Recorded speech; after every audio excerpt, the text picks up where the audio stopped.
For centuries, the dense, just suffocatingly humid jungles of the Amazon have been the absolute epicenter of our most primal cinematic nightmares. We're talking about those legendary, giant, man-eating snakes lurking just beneath the surface of the murky Blackwater. Well, today in this explainer, we are diving headfirst into those uncharted depths.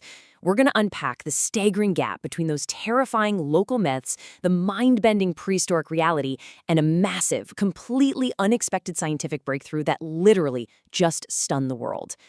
Let's set the scene. Back in 1907, the famed British explorer Percy H. Fawcett recorded a genuinely chilling account from his South American expedition. He wrote, "I killed a massive serpent, 62 feet long."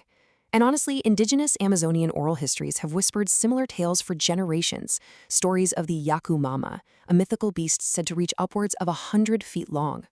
Now, for decades, Western science just brushed these off as, feverish exaggerations. But what if the truth hiding out there in the jungle is just as staggering? So, that brings us to part 1, Monsters of the Amazon, From Myth to Reality.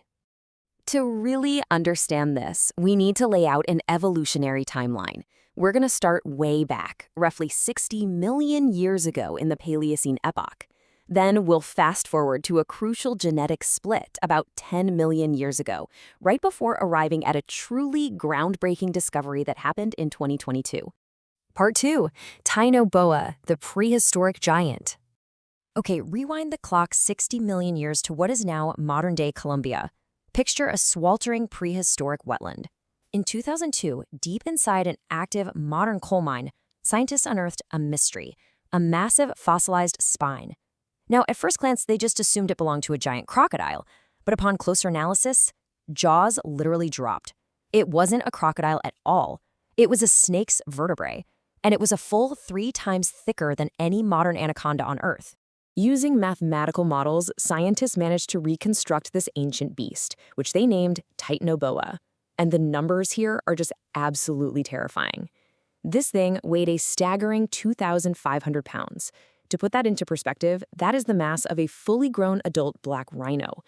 This was, without a doubt, the undisputed T-Rex of the early Amazon, an apex predator that was perfectly capable of crushing and swallowing prehistoric crocodilians whole. Just to really wrap our heads around the scale, consider the modern green anaconda. The ones we know today max out at around 500 pounds and maybe 20 feet long. Tainoboa, it stretched up to 50 feet long. That is longer than a standard city passenger bus. Its waist was as thick as a grown man's chest.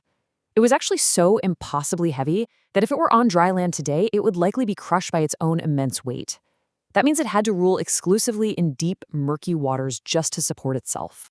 Which leads us to part 3, the climate size connection. So, you might be wondering, why on earth did snakes grow to the size of a school bus 60 million years ago, but they don't today? Well, it all comes down to thermodynamics. You see, snakes are ectothermic, which means they're cold-blooded. While we mammals are basically like internal furnaces burning calories to generate our own heat, a snake is much more like a solar-powered battery. To fuel a massive rhino-sized body and keep up a fast metabolism, a cold-blooded animal requires extreme, constant heat from its environment. And during the Paleocene epoch, the equator was essentially an oven. Average annual temperatures sat consistently above 32 degrees Celsius. That's day and night. That relentless, sweltering heat acted like a giant incubator, allowing Tainoboa to sustain that massive 2,500-pound frame. But as the Earth slowly cooled over millions of years and ice ages rolled in, well, that thermal battery was basically drained. The heat died down, and the mighty Tainoboa faded into the fossil record. But this brings us to a really tantalizing question. The Earth is definitely cooler now, sure, but the Amazon is vast. We're talking millions of square miles of completely impenetrable canopy and uncharted blackwater. Could a distant relative of Tainoboa, a true modern-day monster, have actually survived in hiding? Now, this isn't just a fun little thought experiment, because quite recently, scientists stumbled onto something that completely rewrote the history books. Welcome to part 4, the Northern Green Anaconda. Just a couple of years ago, a team of researchers, a National Geographic film crew, and, get this, actor Will Smith, ventured deep into the Bamana region of the Ecuadorian Amazon. Crucially, though, they were guided by Waorani chief Penti Baihua. Make no mistake, without this kind of indigenous expertise, Western scientists are practically blind in the jungle. Navigating deep into these remote shallows over a 10-day canoe journey, the team came face to face with a female anaconda measuring a staggering 20.7 feet long. When they ran the DNA testing, the results were a total shock. This wasn't the standard southern green anaconda that science has known about for centuries. No, this was an entirely new, unclassified species. They officially named it Eunectes acaima, adopting the Waranani word for the great snake. And incredibly, the local Waranani guides report seeing specimens in these exact same waters reaching 24 feet and weighing up to 1,100 pounds. Now, visually, they look nearly identical to their southern cousins. You know, that classic olive green with the large black spots.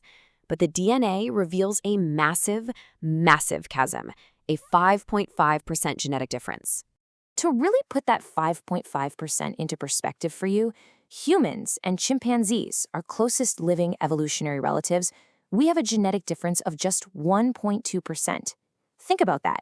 We diverged millions of years ago, and look at how totally different we are. A 5.5% gap means these giant snakes actually split on the evolutionary tree roughly 10 million years ago. This massive apex predator has basically been evolving in a completely separate parallel universe, totally hidden from Western science until right now. Which brings us to our final section, Part 5, the Amazon's fragile future. Look, finding a 10-million-year-old new species is an absolute triumph of science, but it's also a pretty grim wake-up call.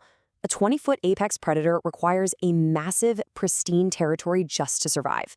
Yet, the northern green anaconda has already lost over a fifth of its habitat, up to 31% in some areas, mostly destroyed by agriculture-driven deforestation. And worse, their waters are actively being poisoned by petrochemicals from oil spills and extremely toxic heavy metal runoff from illegal mining operations. As geneticist Dr. Sarah Cordy-Rivas points out, anacondas are what we call a keystone indicator species. Because they sit at the very, very top of the food chain, they absorb all the nutrients and all the toxins of everything below them. They act like a biological thermometer for the whole jungle. So if a resilient 10-million-year-old survivor is suddenly struggling to hang on, it means the lungs of our Earth are deeply, deeply sick. Protecting this magnificent snake isn't just about saving one species. It's about protecting the entire Amazon basin. We live in an era where we can map the surface of Mars in high definition and track global weather patterns from space.